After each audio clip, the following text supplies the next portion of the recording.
น้องเขาก็จะมาแจ้งข่าวดีเพิ่นเนาะเรื่องของอันนี้แหละพี่น้องการสมทบเนาะหุ่นบ่น้อยสบายดีเด้อบ่น้อยสบายดีเด้อบ่ล่ะเด้อโดยสบายดีลูก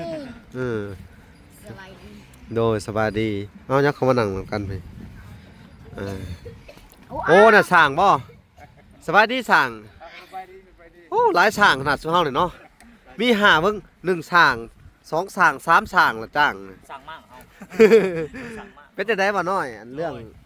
ห้องน้ำ เพิ่นมาเฮ็ดห้องน้ำเบาล่ะเอ้ยโดยทางสร้างเพิ่นมาเฮ็ดห้องน้ำมื้อนี้โอ้ค่ะงบของเจ้านี่อันฮอดมีพอบ่เลือดสำได้เนี่ย ก็ค่าสร้างก็มีแล้วแต่ยังขาดอยู่บ่ว่าสิเป็นปูนเป็นบล็อกเนาะก็ยังขาดอยู่เป็นปูนบล็อกเสริมแล้วก็ซ่องลมแล้วก็สังกะสีสังกะสีมุงแล้วสังกะสีใส่ประตูนี่แหละเบิดล่ะเอ้ยนั่นแหละโอเคครับพอดีทั้งอันบ่ล่ะก็สิมาแจ้งเขาดีเรื่องห้องน้ำนี่แหละเนาะ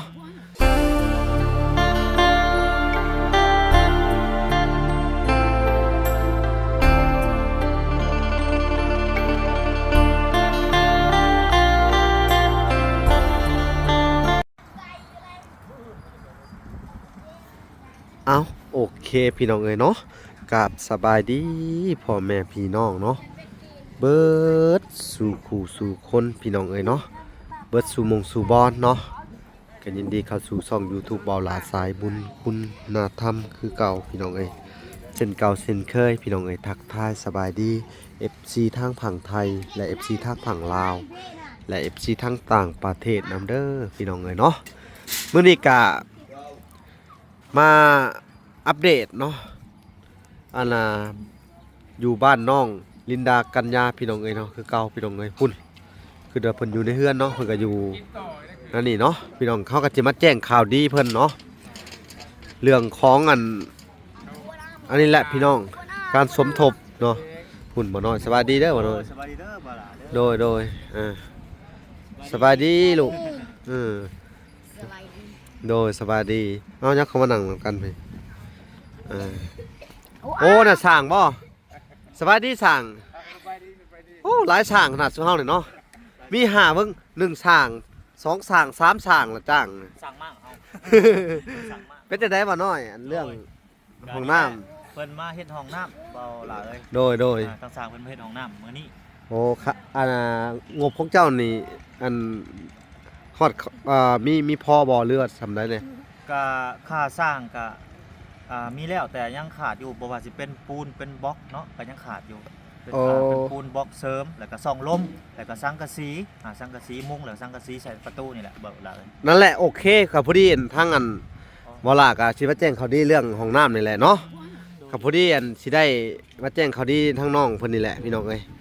ก็มีเงินสมทบอยู่ประมาณ200เด้อ$200เนาะกับตีเป็นเงินกีบกับประมาณนั้น4ล้าน2แสนกว่าพี่น้องเอ้ยเนาะเพิ่นฝากมาที่จริงมัน4ล้าน3เพิ่นว่าแต่ว่าค่าบัญชีเขาอีกค่าธรรมเนียมอีกโดยแม่นค่าธรรมเนียมเพิ่นก็เอาแต่ขนาดเพิ่นเอาแพงนะพี่น้องไอ้ค่าธรรมเนียมโอนออกมานี่สมมุติว่า20ล้านนี่เพิ่นก็เอาตั้ง70,000บ่ได้บ่น้อย70,000 80,000กีบเกือบแสนหนึ่งเนาะอันนี้ก็เป็นมาแจ้งข่าวดีเด้อเป็นจะได้ความรู้สึกข่าวดีของเฮานี่ดีใจอยู่บ่ฮู้ว่าข่าวดีเรื่องอีหยังล่ะบัดนี้เฮาบ่ทันได้เว้าให้ฟังกันดีใจเลยโอ้โหเนาะก็ข่าวดีเรื่องอันห้องน้ำเด้อเงินสมทบห้องน้ำก็มีทั้งไอ้ติงเนาะจากทางUSA เนาะเพิ่นก็ภาคมาสมทบในเรื่องของห้องน้ำแหละเด้อเนาะพอดีเพิ่นก็ให้แฟนเพิ่นอยู่ทางเวียงจันทน์โอนเข้ามาเนาะโอนเข้ามาเฮาก็ยังบ่ทันได้ไปเอาเงินดอกแต่มาแจ้งข่าวดีว่าสิมามอบให้บ่น้อยนั่นแหละคลิปหน้าเพิ่นสิมอบให้เด้อบ่น้อยเด้อพอดีให้บ่พรไปดึงออกมาโดยเพิ่นทางสร้างประเทศท่าเนาะโดยสร้างประเทศท่าประมาณ4ล้านกว่าเด้อเนาะบ่น้อยโดยสร้างกสิแล้วประมาณมื้ออื่นเพิ่นก็มาส่งละอันนี้ก็เป็นจุดของประสงค์ของเพิ่นนั่นแหละพอดีเพิ่นผากมาในจำนวน200ก็เพิ่นก็ให้ใช้อันนี้เบิดแหละก็ดีใจเนาะที่ว่าเฮาก็ คือเงินเพิ่นให้เฮ็ดแนวใดเฮาก็เฮ็ดตามแนวนั้นเนาะ แม่น เฮาก็สิบ่สามารถจกไปใช้นั่นใช้นี่ได้เนาะ ๆโดย เป็นบ่เพิ่นว่าเพิ่นก็บอกว่าสมทบเข้ามาอันในเรื่องของห้องน้ำเด้อเพิ่นว่าช่วยเหลือเด็กน้อยและเพิ่นก็พากมาเมื่อก่อนเพิ่นก็เคยพากเทื่อหนึงเนาะพี่น้องเนาะพากมาแล้วก็พานทั้งน้องๆเพิ่น3คนเนาะไปซื้ออิหยังวะเฮาไปซื้อฮะ เมื่อวานนี่หรอ มื้อน่ะหันว่าแต่พุ่นตะกี้ไปซื้อเสื้อผ้าแล้วก็มีไข่เด้เนาะเฮาซื้อให้เนาะผู้นี้เงินเพิ่นพากมาล้านหนึงผู้นี้เลยพี่น้องเอ้ยซื้อเสื้อผ้าให้น้องๆแล้วก็ซื้อไข่คือว่า3แผงบ่3แผงมื้อน่ะแต่โดนเติบแล้วพี่น้องเนาะ ไปเจอ ทางเวลาก็ได้พาน้องๆผมไปซื้อนะในช่วงนั้น แต่ว่าตัวนี้ก็สิสมทบเข้าไปให้มันเป็นเรื่องของบ่น้อยจะสั่งปูนก็ได้แล้วแต่เนาะจะสั่งอีหยังก็ได้แล้วแต่เจ้าเด้อ โดย สิมอบอันน่ะสมทบให้เนาะแต่ว่าเรื่องของเฮือนงบประมาณของเฮือนนี่บ่พรเพิ่นคือสิเรื่องใดเนาะเฮายังบ่ได้ถามเพิ่น ฮะอะไรก็ เรื่องงบประมาณของเฮือนนี่บ่พรเพิ่นครบเพิ่นแล้วบ่หรือใด อ๋ออันนี้ก็ไปถามบ่พรเพิ่นเด้ออันนี้ก็ ๆ อาจสิครบแล้วแหละประมาณนี้แหละ เนาะหรือแนวใดเขาก็ยังบ่ฮู้ดอกเนาะพี่น้องเนาะ แม่น แต่ว่าโครงหลังคาก็บ่ฮู้เนาะแต่ว่าเวลาก็สิไปสมทบโครงหลังคาเฮือนน้องอันไก่ทองเนาะสิได้เอาเงินไปมอบให้บ่พรเนาะอันน่ะไปซื้อโครงไปซื้ออารูซิ่งเนาะอันหลังคาเฮือนนั่นแม่น้องไก่ทองเนาะอืมก็โอเคดีใจนำน้องเพิ่น ดีใจนำเพิ่น คือว่าสร้างมาเฮ็ดบ่นี่ฮะ สร้างเพิ่นมาเฮ็ดห้องน้ำ โอ้เพิ่นมาเรียบร้อยเนาะ แม่นๆเพิ่นมา มาครึ่ง แปะไว้ว่าซั่นซะ เออ จับระดับน้ำ โดย เดี๋ยวปูนยังมาบ่ฮอดเป็นจังได๋พี่น้องเอ้ยกับผู้ดีเลยบ่น้อยก็ขาดเรื่องอันสังกะสี สังกะสี สังกะสีบล็อก บล็อก บล็อกที่มันยังขาด50ก้อน หาจิบก้อนหนึง แม่นสั่งมาแล้วก็ยังอันเพื่อนน้องในหน้าอีกยังบ่พอปูน3สอบ อ๋อ แล้วก็ยังอีกบัดนี้ บ่เอางบของอันน้องลินดา อืม กัญญาอันเรื่องนี้แหละ แต่ว่าเฮาสิทบตัวนี้เนาะแต่ว่าในส่วนของอันน้องอันน่ะยังน้องอันแน่นหนานี่งบของเพิ่นต่างหากอันนั้นเนาะ โอเคมีแต่นั่นแหละ มีแต่สังกะสี แม่น เล็กปอกเล็กคาน มันก็ใน4ล้านกว่านี่ก็สิมอบให้บ่น้อยจัดการเลยบริหารแล้วเด้อ โดย เจ้าบ่พอแต่ได้เจ้าก็ซื้อมาใส่นะหั่นแหละเนาะ โดยเดี๋ยวก็สิแจ้งไปตื้มอีกดอก นั่นแหละ เบิดเท่าใดเหลือเท่าใด โดย แจ้งตื้มอีก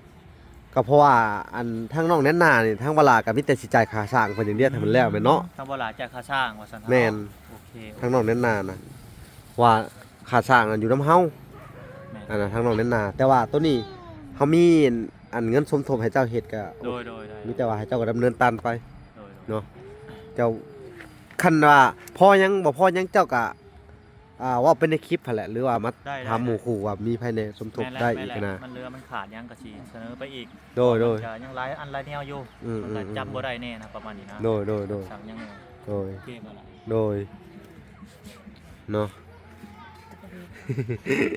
กินได้กินข้าวเช้าเขาน่ะแล้วบ่นี่ฮะ ท่านวัดโด กินแล้วบ่นี่ กินแล้ว คือบ่สดชื่นเป็นไข้บ่ รอ เป็นได อะไรเป็นยัง ซักอยู่บ่เสื้อผ้า สัก ซักอยู่เนาะซักให้น้องนั่นเด้อ เลย เออ สักเมื่อวานนี้ ซักลืมซื้อแผบให้ชวนเฮานัดกันไว้ว่าสิไปซื้ออันน่ะเอาไว้เป็นมื้ออื่นเนาะเพราะว่ามื้อนี้เวียกหลายอีหลีพี่น้องเวลาต้องไปถามครูแน่แล้วก็สิได้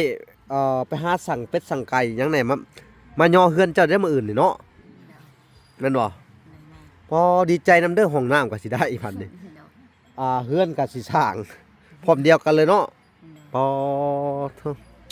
โชคดีอีหลีเนาะ เดี๋ยว โชคดีขึ้นคือบ่ซื่นมื้อนี้โชคดีต้องยิ้มว่ะ หัวแล้วว่ะเต้นพรเอาอันนี้ก็เป็นเงินของทางอันไอติ่งเด้อโดยจะหน่อยก็สิให้ทุกเจ้าขอบคุญขอบคุณเพิ่นเด้อผู้ที่ช่วยเหลือเนาะทางอันอ้ายเพิ่นเนาะจากทางอเมริกาเพิ่นก็สมทบเข้ามา$200เด้อโดยก็เพิ่นก็แบบว่าแบบอยากซอยเจ้าตั้งแต่แรกพุ่นแหละมันก็เห็นคลิปแล้วก็เพิ่นก็ติดต่อทางอันบ่ละมาพี่น้องเอ้ยเนาะก็เพิ่นก็ได้พากมาแล้วแหละเงินนั่นเด้อ ก็สิทบให้ทางกันไอ้น้อยเนาะ โดย สิได้ห้องน้ำละบาดนี่โอ้คักเอ้ยสุดยอดเลยเนาะเคยคิดบ่สิได้แบบนี้ บ่เคย บ่เคยบ่ โดย เจ้าเด้ดีใจอยู่บ่นี่ ดีใจ ดีใจ โดย ดีใจแหละสิเฮ็ดได้บัดสิตอบบุญแทนคุณเพิ่นได้บัดนี่ อวยพร ฮะ อวยพร โอ้อวยพรเนาะ โดย อือ ขอหมู่กับคุณเด้อเพื่อจะได้ทางเอเด้อ ทาง USA เว้าดีๆไอ้ติงเว้าให้มันชัดเจนเอา โดย เว้าดี ขอ ว่า ห ไหม มู่กับคุณเด้อผู้ใหญ่ใจดี เออ ไอติง โดย อยู่ทาง SA จาก USA SA USA USA เจ้าเด้เว้าดู USA เว้าได้บ่เว้าดู USA เอาเลยนับเลยประกาศไทย บ่เข้าใจนกอาสาเอาให้พรเพิ่น เพิ่นบอกว่าเป็นว่าว บอกก็ให้เจ้าเว้าผู้เดียวก็ได้เอา ขอหมู่กับคุณเด้อทางไอติงอยู่ทาง USA USA เออ ก็ต้องขอมอบใจหลายๆเด้อ ช่วยเหลือ ที่ช่วยเหลืออันนั้นเรื่องค่าห้องน้ำเด้อก็ขอบมใจหลายๆเด้อให้สุขภาพดีมีแห้งเด้อความเจ็บว่าต้องใดความไข้ว่าต้องมีเด้อ โดย ดีมีแห้งเด้อเบิดครอบผัวเด้อซะ สาธุเนาะนั่นแหละพี่น้องเอ้ยไปเบิ่งห้องน้ำเพิ่นขุดมาพี่น้องเอ้ยเนาะคือมื้ออื่นนี่ก็สิเริ่ม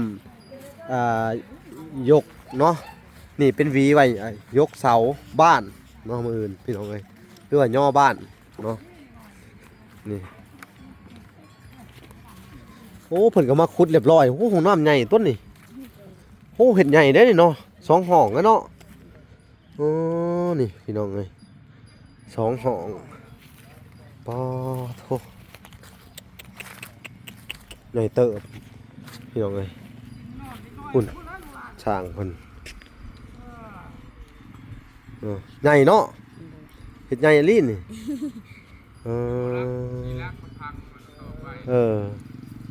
เพิ่นก็ครึงเรียบร้อยแล้วพี่น้องเอ้ยนี่เสียตรงนี้ ปูนแดงปูนเขียวซิปมันขาดที่มันขาดนั่นแหละ โอ้ พอดีเลยแหละพอดี ก็พอดีนี่แหละเงินที่ โดยแม่นแหละ สิจะมอบให้เจ้ากับไปอันสั่งมาเลย เจ้าคิดว่าตัวนี้มันขาดเจ้าก็เฮ็ดไปโลด ได้ อ้าวพี่น้องเอ้ย กะ3 เม็ดอันนี้ก็3 เม็ด 3 เม็ดคูณ แม่นอันเพื่อนในแก้วจักเม็ดของน้ำเราถูกบ่ 2ก็รุดบ่รุดนี่รุดนี่นิดนึงแต่ของแน่นอนหน้าเด้ไม่ต้องแน่นหน้า ได้3 เม็ด แต่มันหน้าโอ้ ห้องวิทย์เม็ด20ห้อง อาบน้ำเม็ด80 โอ้โดยเอากะพอดีนี่แหละเป็นข่าวดีพี่น้องเอ้ยดีมกดีใจนำเด้อน้องดีใจนำพี่น้องเอ้ยก็ถือว่าสร้างคนมาเลย ไม่2 เมตรเลย ไปนี่2 เมตร โอ้อันนี้บ่อันนี้บนโถ บ่บนนั้น บน คุมเด้ คุ้มใส่ท่อท่อถ่ายเนาะ มานี่ 2 อันเด้ เออ แบบยาวหรือเปล่าเนี่ย ยาว ยาวเลยเท่านี้หรอ ท่อ2 เมตร2 เมตร2 เมตรอันนี้มันเช้า นี่ ท่อ2 อันเขาวางเด้ เขาว่าง อันนึง เด้ อันนี้วางคู่ถูกันเปื้อน โด ครับ ยเอาสบายดีเด้อสบายดีแต่ละคนสบายดีสร้าง อืมคือทางสร้างเพิ่นเฮ็ดคนเดียวบ่สร้างนี่ 2 โอ้ หาคนขุดก่อนยังบ่เห็นบ่มีจะเป็นแล้ว โดย เอาเฮ็ดให้ ฟุตบอล ได้ลูกหลาน 3 เซนนี่นะ ช่วยกัน 3 เซน เด้ก็ให้เราขุดรอด ฟุตลูกไปเม็ด30 เอาน้ำไม่ล้างก่อน โอเค เออ ให้มันพูนาดิน เอา ขึ้น เฮ็ด มา กันล้างเอานี่เอาต่อน้ำให้เพิ่นน้ำออก เจ้าอยู่กับพี่ เขา2 คนก็ได้บ่เป็นเด็กหลาน เฮ็ด4เจเลยแล้วขุด4เจ สิลงมือขุดเลยจะหน่อยเนาะ จ้า อากาศมันเฮ็ดสะดวกสบายอยู่รู้มันบ่ร้อนเนาะอากาศมันหนาวเย็น อากาศเย็น ช่วงนี้เฮ็ดหยังตากแดดได้เนาะตากอยู่กลางแดดได้เพราะอากาศมันเย็นแห้งพี่น้องเอ้ยเนาะ คันมันแข็งแล้วน้ำมันก็มีเข้ามาเว้ย โอ้ยอ่อน บ่แข็งหน้าดินนี่มันแข็งมันแห้งซื่อมันแห้ง ใครว่าตัวนี้เปิดออกได้เลยก็โอ้ย 4เจขุด4เจเลย อืม กินข้าวกินน้ำ โอ้ แล้ววันนี้ แล้วมื้อนี้ก็มื้ออื่น สองคน โดยโดยโดย เนาะขุดคุม เล่นนี่อันน่ะคนที่ขุดซอยนี่ นี่แหละร้านนี่แหละ เออ ด้วยแหละเห็นบ่บ่ ดีใจห เอ ลาย อ นี่ นี่ ให้เราปลูกกันนะเขาขุดได้เอาไปเลยนะ เออ ให้ได้กินเลย นี่พี่น้องว่าหยอกคือเพิ่น ช่วยได้ร้านเรานำพาเลย มื้อนี้อันน่ะบ่ได้ไปหาอยู่หากินบ่มื้อนี้ ตัวนี้ก็ ปกติไปหางมหอยอันหาหน่อมุงหน่อไม้บ่ได้ไปเนาะเนาะ โดย อืมโดยโดยโดยโดยก็ถือว่าแสดงความดีใจนักสุเจ้าเด้อ โดย ได้ เจลายแต่ ห้องน้ำแล้วก็สิย่อเฮือนภายในมื้ออื่นทั้งเวลาก็สิได้กะเกียมหาอันของอยู่ของกินเพื่อมาอันเลี้ยงเนาะอันน่ะหาเหือหาแห้งชาวบ้านเพิ่นมาอันย่อเฮือนพี่น้องเอ้ยทั้งเวลาก็สิจัดการให้ในเรื่องของอาหารเด้อคือสิมอบให้ทั้งลุงเจ้าเป็นคนที่เป็นคนคั่วอาหารเด้อสิได้เอาเงินให้จะหน่อยคลิปหน้าพี่น้องสิได้มอบเงินให้ทางอันลุงเพิ่นเป็นคนคั่วหาอาหารเนาะมาสุเจ้าก็จัดการกันเลยให้ลุงเพิ่นบริหารจัดการพี่น้องเอ้ยเนาะโอ้ยดีใจมื้อก็สิเป็นมื้อสันวันดีมื้อย่อเฮือนแหละมื้ออื่นเนาะอมให้หยังนิ้ว อันนี้มันมีโปรตีนหมดในนี่นี่เล็บดำๆตัดเนี่ยตัดให้น้องน่ะเด้อบัดนี้เขาเฮียนระเบียบมีระเบียบได้บัดนี้เพราะว่าเวลาก็ได้สิได้ไปค้นคว้าครูอีกพี่น้องเอ้ยทางผู้ใหญ่เพิ่นก็ว่าให้ไปอันต่อราคาเรื่องของอันค่าการเรียนอีกเนี่ยพี่น้องเอ้ยเนาะเพิ่นว่ามันแพงหลายเนาะเวลาก็สิลองไปต่อเบิ่งเขาว่าเพิ่นว่ารับบ่ได้เพิ่นก็อยากให้หาใหม่ก็สิหาคนใหม่พี่น้องเอ้ยแต่ว่างบประมาณเฮาอะมีแล้วเนาะพี่น้องเนาะวานนี่เวลาก็ได้ซื้ออันน่ะไปเนาะเพิ่นก็ให้200พี่น้องเอ้ยเนาะมันก็ถูกอยู่อันละ2ล้าน2แสนเพราะว่าหักค่าอันละธรรมเนียมอีกพี่น้องเอ้ยเนาะปกติมันถูกอยู่2ล้าน2ล้าน1แสนกับ50,000เนาะแล้วก็200ก็ถึง4ล้าน4ล้าน3แสนแต่ว่าหักค่าอันน่ะธรรมเนียมอีกพี่น้องเอ้ยประมาณ50เนาะมันก็เหลือ2ล้านเหลือ2ล้าน1แสนบัดนี้200มันก็สิถึงอยู่4ล้าน250,000ประมาณนี้เด้อเดี๋ยวก็สิมอบให้และการในส่วนของเงินของครูที่เมื่อวานนี่แหละพี่น้องเอ้ยที่ว่าเฮาได้ซื้อน่ะไปกะงบประมาณของครูกับมันซื้อเมื่อวานนี่มันถูกอยู่ล้าน1กับ50,000เนาะมันยังเหลืออยู่3ล้าน2แสนเนาะพี่น้องเอ้ยแล้วเวลาก็สิได้ไป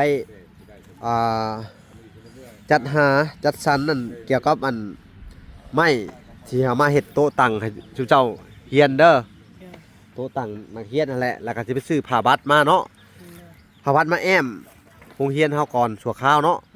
แล้วก็เฮ็ดโต๊ะเฮ็ดตังเขามาทันก็เวลาสิได้สั่งกระดานนํเขาอีกมื้อนี้สิเขาไปติดต่อเบิ่งอีกกระดานการเรียนปึ้มซอเก็บไว้ดีๆเด้อห้ามลงกันและห้ามทิ่มเข้าใจนะบอกอันนี้คือให้จื้อจำเอาเด้อบ่ต้องเก็บทั่วที่ปึ้มซอเฮาเด้อเวียนเป็นทีเป็นทางเด้ออย่าลืมแต่ละคนอย่าห้ามลงกันอีกไว้บ่นไผบ่นมันเด้อเข้าใจเนาะแต่ว่าทางเวลาก็นี่แหละมีหยังก็สิได้มาแจ้งข่าวดีเพิ่นถ้ามีก็ถ้าบ่ทันมีก็เรื่องการเรียนแต่ว่าส่วนของเฮ็ดเฮือนเฮ็ดซ่านนี่ก็ขึ้นอยู่กับทางว่าพรเพิ่นพี่น้องเอ้ยเนาะทางเวลาก็มีหยังสมทบเพิ่นบ่พอหยังก็สิสมทบเข้าไปเนาะก็ถ้ามันมีเนาะพี่น้องถ้ามีเงินเนาะเพราะว่าเงินบางส่วนผู้ใหญ่เพิ่นก็ว่าให้จัดสรรไว้ใช้จ่ายในครอบครัวยกตัวอย่างคือเฮาสิหาคงอยู่คงกินเนาะมื้อนี้เอามาให้ทางสร้างนี่เวลาก็สิใช้งบประมาณของไอ้สาลิกาเพิ่นก็ฝากมาไว้ใช้จ่ายในครอบครัวเจ้านี่แหละเด้อเวลาก็บ่ได้แตะต้องเงินเพิ่นค คือเหลือจากการพาทุกเจ้าไปซื้อเครื่องแล้วตะกี้เนาะซื้อหั่นซื้อนี่มันก็สิเหลืออยู่แล้วเวลาก็เก็บไว้เอามาใช้จ่ายในยามที่มันจำเป็นแล้วก็ซื้อผักซื้อหญ้าหยังมาให้ทุกเจ้า ต่อไปก็สิใช้เงินเพิ่นคือเก่าแหละเด้อใช่มันเบิดแล้วก็จะได้บอกเพิ่นเนาะโอเคเนาะพี่น้องเอ้ยคลิปนี้ก็สิได้จบลงก่อนพี่น้องเอ้ยเนาะเวลาก็สิได้ไปเอาเงินแล้วก็สิได้มามอบให้เบาน้อยเพิ่นพี่น้องเอ้ยเนาะสมทบในการเฮ็ดอันห้องน้ำนี่แหละพี่น้องเอ้ยเอาโอเคฝากมาติดตามคลิปตอนต่อไปเนาะคลิปนี้ก็จะได้ขอตัวลาก่อนเนาะเอาขอกล่าวคำว่าสบายดีและสวัสดีเด้อพี่น้องเอ้ยพบกันใหม่คลิปหน้าบ๊ายบาย